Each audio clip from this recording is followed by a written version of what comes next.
Olá, olá meus queridos alunos, estamos aqui então para mais uma aula de Direito Civil das Pessoas Naturais, ainda falando sobre questões de nascimento. Trataremos agora do provimento 63 de 2017 do CNJ, principalmente lá na parte da seção 3, ou seja, artigos 16 e seguintes, em que tratam das questões de reprodução assistida, e trataremos também da resolução 2168 de 2007, do Conselho Federal de Medicina, né? Farei com vocês aqui os principais destaques para eventualmente, caso isso venha a cair na nossa prova, ok? Lembrando, tá? Nós tínhamos o provimento 52 de 2016 do CNJ também, que previa todas as questões acerca da questão dos filhos, dispõe, né, sobre o registro de nascimento e emissão da respectiva certidão dos filhos havidos por reprodução assistida. Porém, esse tema todo foi tratado no provimento 63 de 2017 do CNJ, praticamente com as mesmas letras, com mínimas, pequeníssimas alterações, que nós não precisaremos aqui então esgotar o provimento 52. Então eu partirei para os artigos 16 e seguintes do provimento 63 de 2017 e depois, na outra questão específica, nós trataremos acerca do reconhecimento da paternidade socioafetiva, com algumas indicações que foram trazidas pela própria ARPEN, agora recentemente, né, no final do ano passado, e também depois trataremos das questões relativas à certidão, que temos um modelo novo de certidão agora vigente no país todo.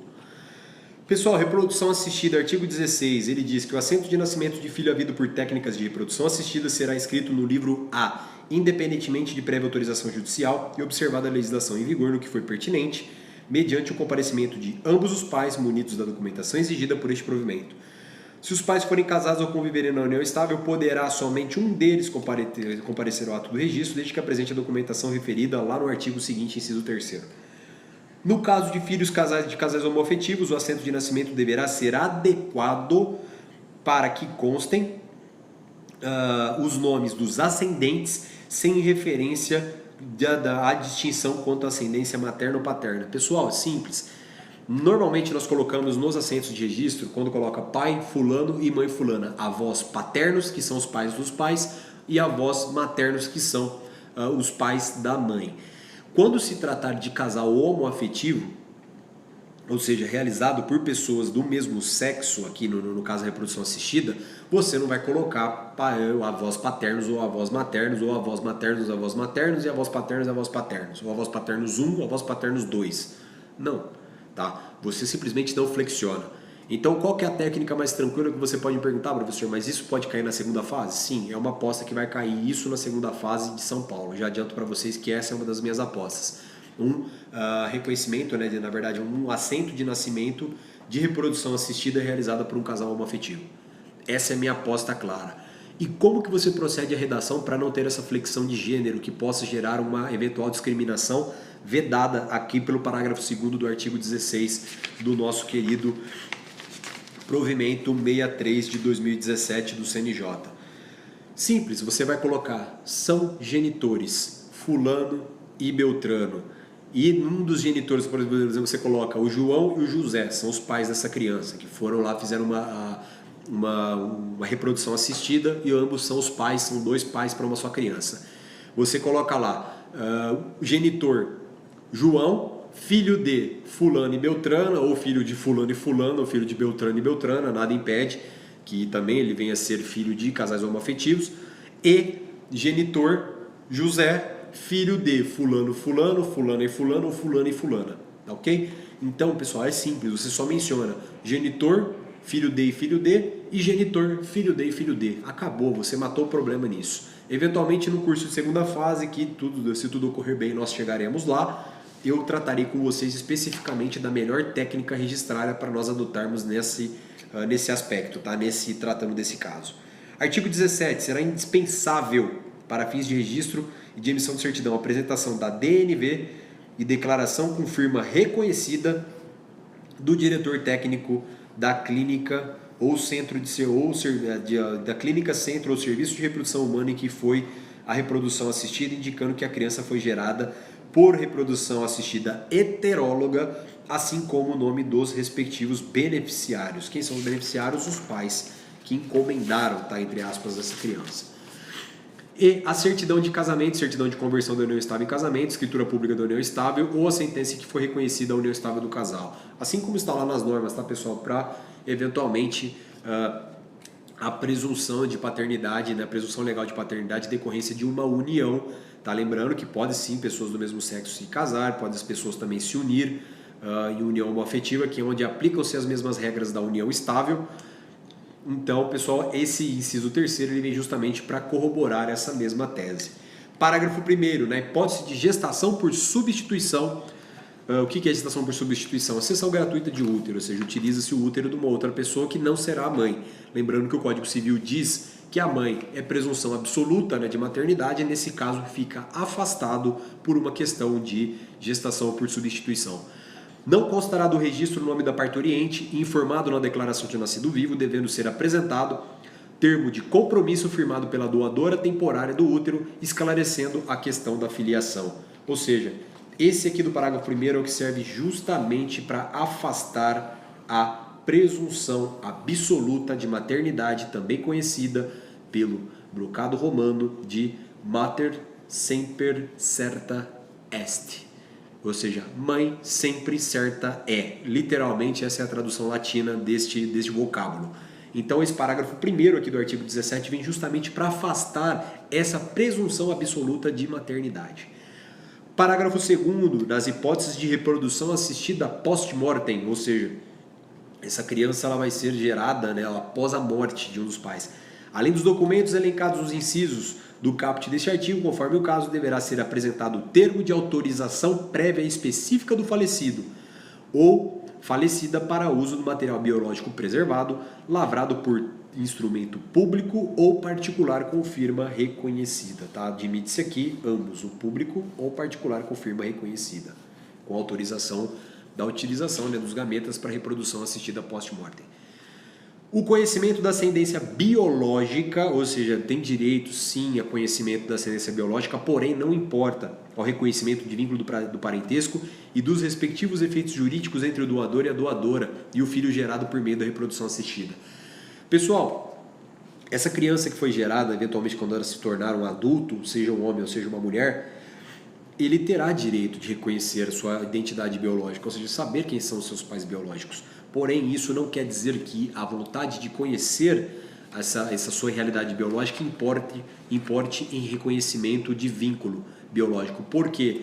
É uma relação contratual, pessoal. Tem uma doação de gametas de uma terceira pessoa, até mesmo uma cessão gratuita do útero para a geração dessa criança. Então, por essa razão, não seria normal, lógico, o sistema ficaria ilógico se essa pessoa que está auxiliando a outra a ter um sonho, a outra ou as outras, no caso, a ter um sonho de ter uma criança, como por exemplo no caso de dois pais homossexuais, que não podem, é impossível um homem gerar uma criança. Então eles necessitam obrigatoriamente de alguém que os auxilie, ou seja, que lhes empreste um útero e também um óvulo. Eventualmente o óvulo pode ser dessa mesma pessoa que está fazendo a gestação por substituição ou até mesmo um óvulo de uma outra pessoa, de uma doadora anônima. Só que essas pessoas necessitam desse auxílio. Não seria razoável, né, o sistema vedar, ou seja, proibir essas pessoas de alcançar um sonho de ser pai e pai ou mãe e mãe. Então, por essa razão, essa pessoa que auxilia, ela não pode ter nenhum vínculo biológico com essa pessoa, ou seja, assumir nenhuma responsabilidade por questões alimentares, de guarda ou até mesmo educação dos filhos. Isso compete àqueles que realizaram o seu sonho, e a eles será deferida a paternidade ou maternidade, ou até mesmo ambos, a depender do caso, desvinculado completamente das relações biológicas daquela pessoa que emprestou os gametas, ou seja, que doou esses gametas para que essa criança fosse gerada. Artigo 18. Será vedado aos oficiais registradores a recusa ao registro de nascimento e a emissão da respectiva certidão dos filhos havidos por técnica de reprodução assistida nos termos desse provimento. O que esse artigo quer dizer, pessoal? As convicções pessoais do registrador não são oponíveis aqui, porque é um bem maior, né? Estamos aqui tratando de uma dignidade da pessoa humana. Então, por exemplo, um registrador que, por exemplo, não concorde com dois pais no assento de nascimento numa técnica de reprodução assistida, isso não é dever dele negar. Ele está ali para cumprir uma função do Estado e não uma função particular dele. O interesse dele é irrelevante. A ele compete o cumprimento da lei das normas e da Constituição em todos os seus princípios do maior diâmetro possível, ou seja, não cabe a ele o juízo de valor. Isso se aplica tanto nas questões de reprodução assistida e também na questão de casamentos ou uniões homoafetivas. Tá? Então não compete, tá? A opinião do registrador acerca de orientação religiosa ou sexual não interessa para respectiva realização de um direito fundamental aqui, que é o direito à paternidade e à maternidade, ou seja, o direito de criar uma criança, de ter um lar familiar com uma criança, independentemente do sexo, no caso dos homoafetivos, ou até mesmo da impossibilidade de geração dessa criança por problemas genéticos ou na função de gametas do pai ou até mesmo da mãe, tá ok? Parágrafo 1º, a recusa prevista neste caput deverá ser comunicada ao juiz competente nos termos da legislação local para as providências disciplinares cabíveis. No meu particular ver, isso é uma hipótese cabal de perda da delegação, ou seja, você se negar a praticar um ato desses em virtude de convicções religiosas ou convicções sexuais não serve para estar à frente de uma delegação de registro civil das pessoas naturais. Tá? Peço perdão a quem tem opinião diversa, mas na literalidade da lei, independentemente da minha opinião, da posição que eu defendo, eu entendo que isso aqui do parágrafo 1º é sim uma hipótese clara de perda da delegação, tá ok? Porque é a discriminação máxima de uma pessoa você vedar ela de ter acesso ao registro civil, seja por virtude do casamento, seja em virtude de uma técnica de reprodução assistida para chegar a atingir uma filiação, tá? E já deixando claro, tá, que minha posição pessoal é totalmente favorável e pró essas determinadas circunstâncias, porque todo mundo tem direito de ser feliz, independentemente do sexo ou da orientação sexual, tá ok? Parágrafo 2º, todos os documentos referidos no artigo 17 deste provimento deverão permanecer arquivados no ofício em que for lavrado o registro civil. Aqui adota-se, né, uma questão de um classificador específico para isso, e os registradores, para os fins do presente provimento, deverão observar as normas legais referentes à gratuidade dos atos, tá ok? Então, lembrando, né, que o assento de nascimento, mesmo oriundo de técnica de reprodução assistida, faz jus à gratuidade, tá ok? Algumas questões lá do próprio provimento anterior, né, provimento 52, ele traz ali uma série de especificações indispensáveis de documentos, como o termo de consentimento prévio, termo de aprovação prévia, termo de consentimento. Muito cuidado, tá? A hora que vocês derem uma lidinha lá, é confuso, é truncado, eu tenho um artigo escrito sobre isso, eu posso disponibilizar para vocês depois, para que vocês leiam com mais calma e entendam o que realmente tem acontecido com isso. E corroborando, complementando essa sequência aqui, na sequência dessa aula nossa, nós temos a resolução 2168 de 2017 do Conselho Federal de Medicina, que foi publicada, né, essa resolução na verdade foi publicada no Diário Oficial em 10 de novembro de 2017, lembrando que é uma resolução editada em 21 de setembro de 2017. Peço vocês aqui, Vênia, para fazer alguns destaques de natureza técnica que estão lá nos anexos acerca da reprodução assistida, que podem auxiliar vocês, mas eu recomendo que vocês leiam, tá, essa resolução do Conselho Federal de Medicina, embora tenha termos muito técnicos, né, questões de ordem médica e biológicas, vale a pena dar uma lidinha para você entender e se situar de como todo esse mecanismo funciona. Primeiro destaque, as técnicas de reprodução assistida, chamadas de RA, têm o papel de auxiliar na resolução dos problemas de reprodução humana, facilitando o processo de procriação. Já tratamos disso quando eu falei que o oficial não tem que fazer juízo de valor acerca das suas convicções pessoais para vedar efetivamente isso. Trata-se o quê? De uma resolução de problemas na resolução de reprodução humana. As técnicas de reprodução assistida podem ser utilizadas na preservação social ou oncológica de gametas, embriões e tecidos germinativos. As técnicas de reprodução assistida podem ser utilizadas desde que exista probabilidade de sucesso e não se incorra em risco grave para a saúde do paciente ou possível descendente. A idade máxima das candidatas à gestação por técnica de reprodução assistida é de 50 anos. Pessoal, o conselho limita, tá? Então, no caso de reprodução assistida, a mulher ela não pode ter mais de 50 anos, tá ok? Porque tem estudos contundentes que falam que sim, pode gerar um prejuízo imenso à prole, à idade avançada da genitora. E veremos aqui, logo em seguida, que tem uma diferença, tá, a respeito também de óvulos e espermatozoides de homens, tá ok? Mas aqui trata-se do útero, ou seja, aquela que terá o seu útero, que receberá o embrião no seu útero de uma técnica de reprodução assistida, ela tem que ter no máximo 50 anos. As exceções a esse limite serão aceitas baseadas em critérios técnicos e científicos fundamentados pelo médico responsável quanto à ausência de comorbidades da mulher, após esclarecimento aos candidatos quanto aos riscos envolvidos para a paciente e para os descendentes eventualmente gerados a partir da intervenção, respeitando-se a autonomia da paciente. Pessoal, a idade máxima aqui ela pode ser relativizada desde que o médico ele faça exames para realmente comprovar que a mãe não tem nenhum problema que possa ser levado para a prole, aqui tratado como comorbidades, e também dá esclarecimento para essa mãe com mais de 50 anos, que receberá essa criança no útero, de que existem riscos para a criança, eventualmente para a prole. Então ela tem que ser esclarecida, também tem que ser feito um estudo técnico para que o médico decida se essa pessoa entrará numa exceção à regra ou não. O consentimento livre e esclarecido será obrigatório para todos os pacientes submetidos às técnicas de reprodução assistida. Os aspectos médicos envolvendo a totalidade das circunstâncias de aplicação de uma técnica de reprodução assistida serão detalhadamente expostos, bem como os resultados obtidos naquela unidade de tratamento com a técnica proposta. As informações devem também atingir dados de caráter biológico, jurídico e ético. O documento de consentimento livre esclarecido será elaborado por formulário especial e estará completo com a concordância por escrito obtida a partir de discussão bilateral entre as pessoas envolvidas na técnica de reprodução assistida. As técnicas de reprodução assistida não poderão ser aplicadas com a intenção de selecionar o sexo, presença ou ausência do cromossomo Y, ou qualquer outra característica biológica do futuro filho, exceto para evitar doenças do possível descendente.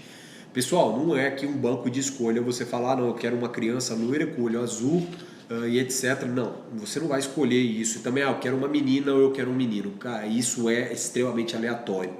Isso é parte do processo de procriação humana. Como ficou elencado lá em cima no primeiro postulado que nós falamos aqui do Conselho, isso visa, na verdade, auxiliar a reprodução humana e não gerar uma seleção da espécie. Tá? Então não é uma questão de escolha de masculino ou feminino, ou até mesmo de características dessa criança, exceto para afastar alguma incidência de doença genética, tá ok? É proibida a fecundação de oócitos humanos com qualquer outra finalidade que não a procriação humana. Oócitos são os ovos, tá? O zigoto propriamente dito, que é a junção dos dois gametas propriamente dita no seu primeiro momento naquele organismo unicelular, que é chamado de oócito. Quanto ao número de embriões a serem transferidos, fazem as seguintes determinações de acordo com a idade. Mulheres até 35 anos, até 2 embriões. De 36 a 39, até 3 embriões. Mulheres com 40 anos ou mais, até 4 embriões. Nas situações de doação de oócitos e embriões, considera-se a idade da doadora no momento da coleta dos oócitos. Número de embriões a serem transferidos não podem ser superior a 4. Em caso de gravidez múltipla decorrente do uso das técnicas de RA, é proibida a utilização de procedimentos que visem a redução embrionária, porque isso trataria-se de aborto. Tá? Das técnicas, todas as pessoas capazes que tenham solicitado o procedimento, cuja indicação não se afasta dos limites dessa resolução, podem ser receptoras das técnicas de RA, desde que os participantes estejam de inteiro acordo e devidamente esclarecidos conforme a legislação vigente. Pessoal, é cerca de uma conversa muito séria das implicações disso, que não é uma mera aventura. É permitido o uso das técnicas de RA para relacionamentos homoafetivos e pessoas solteiras, respeitado o direito à objeção de consciência por parte do médico. Aqui no caso o médico, tá? Ele pode se afastar, o registrador civil não. É permitida a gestação compartilhada em união homoafetiva feminina em que não exista infertilidade. Considera-se gestação compartilhada a situação em que o embrião obtido a partir da fecundação dos oócitos da mulher é transferido para o útero de sua parceira. Pessoal, é o óvulo de uma mulher com um espermatozoide de uma terceira pessoa e depois é levado esse óvulo, esse zigoto, né, esse início embrionário, esse início de concepção, é levado para o útero da outra mulher, para que as duas participem do sistema reprodutivo. Então não é necessário que no caso de duas mulheres homoafetivas, de que aquela que está doando o seu óvulo eventualmente para reprodução assistida, ela também receba a gestação. pode ser feito com o óvulo de uma parceira implantado na outra para que a outra gere. Isso é um mecanismo de cooperação, para que as duas participem da geração dessa criança. É muito bonito isso aqui, eu acho uma disposição muito maravilhosa, muito bem colocada. Referentes às clínicas ou serviços que prestam as técnicas de RA, isso aqui para nós não é importante, que são muitas questões muito pesadas de ordem técnica. E aqui o que já vem mais importante para nós, a doação de gametas ou embriões. A doação não poderá ter caráter lucrativo ou comercial. Pessoal, não pode comprar gametas, tá? Os doadores não devem conhecer a identidade dos receptores e vice-versa, ou seja, é tudo anônimo. A idade limite para a doação de gametas é de 35 para a mulher e 50 anos para o homem. Cuidado, tá? O útero da mulher é até 50 anos. Os gametas, ou seja, os óvulos da mulher a ser doados, é até 35 anos. E dos homens, os espermatozoides, até 50 anos de idade. Será mantido obrigatoriamente sigilo da identidade dos doadores de gametas e embriões, bem como dos receptores. Em situações especiais, informações sobre os doadores por motivação médica podem ser fornecidas exclusivamente para os médicos, resguardando-se a identidade civil do doador. Aqui é o caso, pessoal, de investigação de alguma doença genética, tá? Então aqui sim quebra-se esse sigilo só pelo médico para que eventualmente investigue algum problema congênito ali de ordem genética. As clínicas, centros ou serviços onde serão feitas as doações devem manter de forma permanente um registro com dados clínicos de caráter geral, características fenótipas e uma amostra de material celular dos doadores, de acordo com a legislação vigente. Aqui uma outra questão que eu separei aqui. A doadora tem preferência sobre o material biológico que será produzido, tá? Isso aqui é uma outra também questão. E depois nós já entramos nas questões de criopreservação, que tem aqui prazos, tá? Que é importante, que foram também alterados da última resolução do CFM para essa. As clínicas ou centros de serviço podem criopreservar espermatozoides, ócitos ou embriões e tecidos gonádicos. Pessoal, o que é criopreservar? É congelar, ou seja, manter a preservação por frio. Crio, em grego, quer dizer frio, temperatura baixa. Então, criopreservação significa manter em gelado, né? Ou seja, congelado para manter a integridade genética, né? Das informações genéticas desses espermatozoides, dos óvulos, dos embriões ou dos tecidos gonádicos. O número total de embriões gerados em laboratório será comunicado aos pacientes para que decidam quantos embriões serão transferidos a fresco, conforme determina essa resolução. Os excedentes viáveis devem ser criopreservados. No momento da criopreservação, os pacientes devem manifestar sua vontade por escrito quanto ao destino a ser dado aos embriões criopreservados em caso de divórcio ou dissolução da união estável, doenças graves ou falecimento de um deles ou de ambos quando desejam doá-los. Pessoal, essa disposição aqui é maravilhosa para cair numa prova oral ou até mesmo na segunda fase, se isso pode ou não vir para um pacto antenupcial. Posição particular minha e de alguns colegas que seguem, que tem uma tendência de se tornar a posição majoritária. Sim, o pacto antenupcial não precisa tratar somente de questões patrimoniais, ele pode tratar disso aqui. O destino dos gametas criopreservados no caso de divórcio ou dissolução de uma união estável. Isso aqui é maravilhoso, pessoal. Isso aqui pode tratar de maneira tranquila. Pode ser feito também a posteriori, sem problema, tá? Mas também já comporta uma previsão também no pacto antinupcial. Isso, ao meu ver, e de alguns colegas que seguem também essa mesma linha. Os embriões criopreservados com 3 anos ou mais poderão ser descartados se essa for a vontade expressa dos pacientes. Os embriões criopreservados e abandonados por 3 anos ou mais poderão ser descartados. Parágrafo único. O embrião abandonado é aquele em que os responsáveis descumpriram o contrato pré-estabelecido e não foram localizados pela clínica. Pessoal, passado isso, tá? Temos aqui também uma disposição sobre a gestação de substituição, ou chamada de cessão temporária do útero, onde as clínicas, né, de reprodução assistida poderão utilizar técnicas de RA para criar a situação identificada como gestação de substituição, desde que exista um problema médico que impeça ou contraindique a gestação da doadora genética em união afetiva ou pessoa solteira, tá? Então, se a pessoa ela tem capacidade para gerar, não vai ser utilizada uma sessão gratuita de útero. A cedente temporária do útero deve pertencer à família de um dos parceiros em parentesco consanguíneo até o 4º grau. Demais casos estão sujeitos à autorização do Conselho Regional de Medicina. A cessão temporária do útero não poderá ter caráter lucrativo ou comercial, ou seja, não pode ser feita a chamada barriga de aluguel.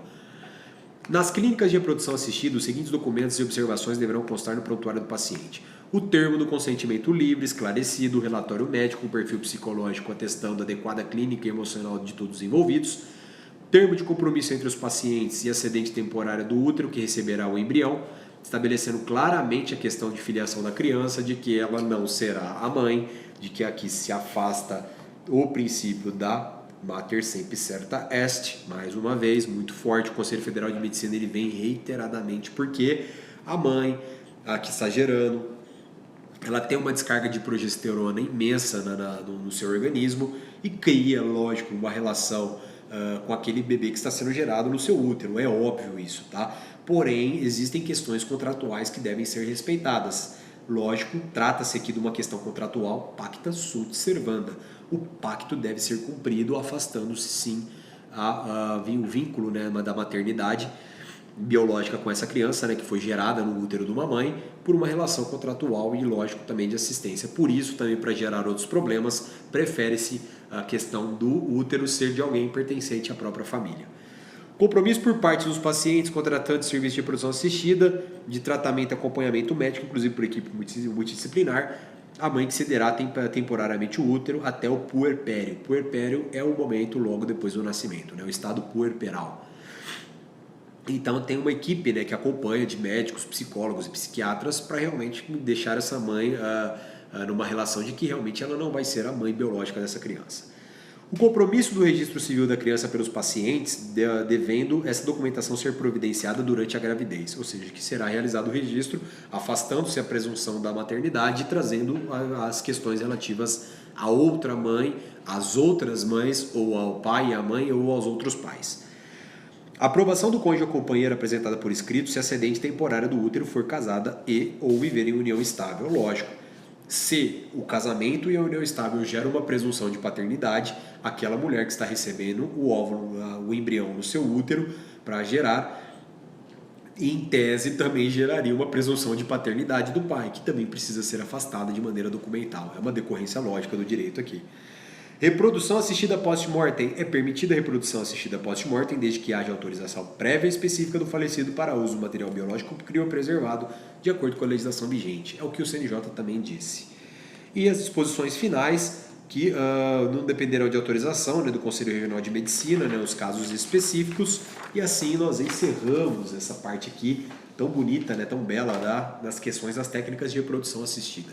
Tá? Espero que tenham gostado. A seguir tratarei, né, de mais algumas outras questões aqui, para nós já encerrarmos toda a parte de nascimento, tá ok? Muito obrigado e até a próxima.